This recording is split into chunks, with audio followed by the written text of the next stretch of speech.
coming on to Group F.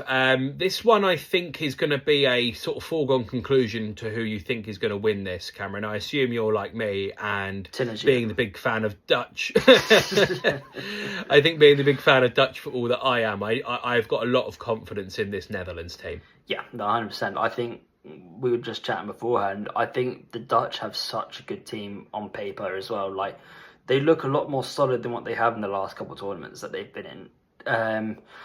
They've got a good goalkeeper from Brighton, Verbruggen. Their defence is solid all across the back line. Van Dijk is still good. Dumfries going to Madrid now. Van der Ven doesn't have to worry about Tottenham anymore. And then Timber for Arsenal, all good players in their own right. Their midfield, I think, is probably the second strongest in the tournament with Gravenberch, De Jong and Tijani Reinders.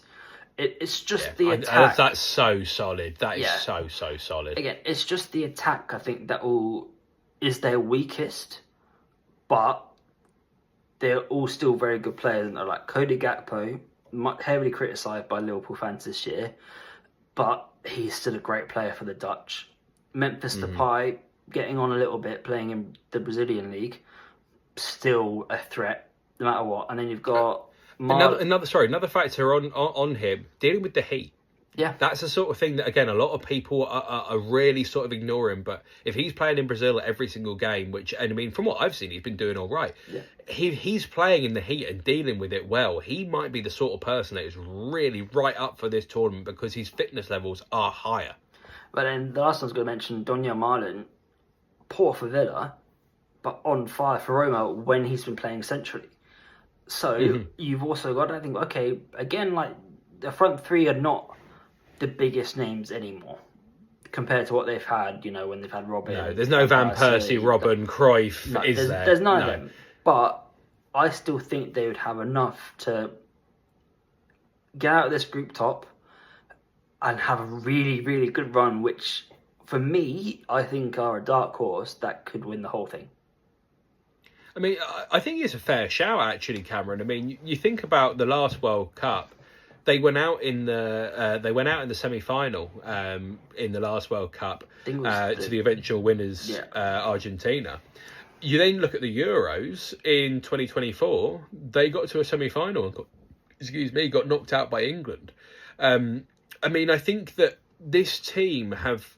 The way that Dutch football is run, obviously I know a little bit more about it, but Dutch football is run in a way that is sustainable, it's consistent, it's not about the flair, it's about the team and it's about how the unit works together.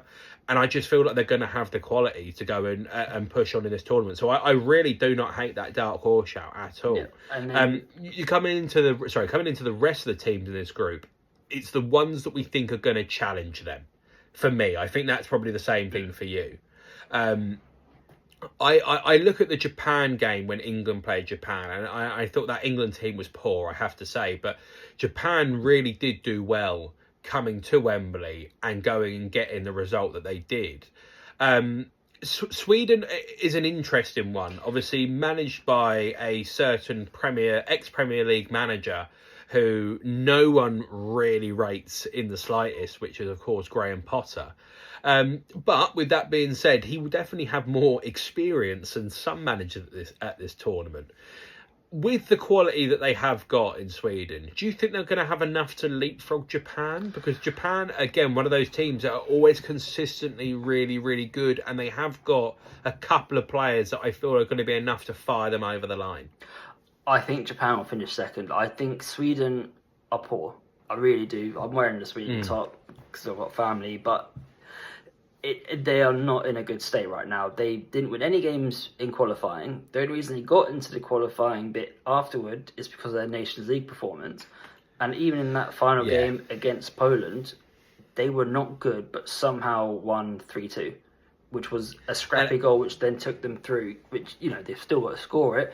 But I think they're going to be very reliant on Gyökeres and Isaac in this tournament. The rest of their team is just not good. They've got a couple youngsters, like Ayari from Brighton and Bergvall from Spurs, but...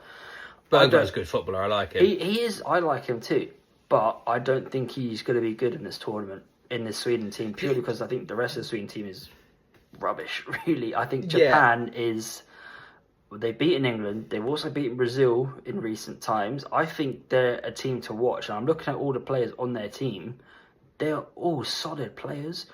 Like you've got. So do you think, going back to Japan, do you think that they've got potentially the chance to leapfrog the Netherlands into first, or do you feel like that game was still, because that is the first game in the group, is the Netherlands versus Japan? I mean, do you think there's half a chance that the Netherlands actually don't get it right in that first game and Japan leapfrog them to win the group? I won't say they'll leapfrog it. I can see it being a draw in the opening game. Okay. I think Japan will put up a very good game against them.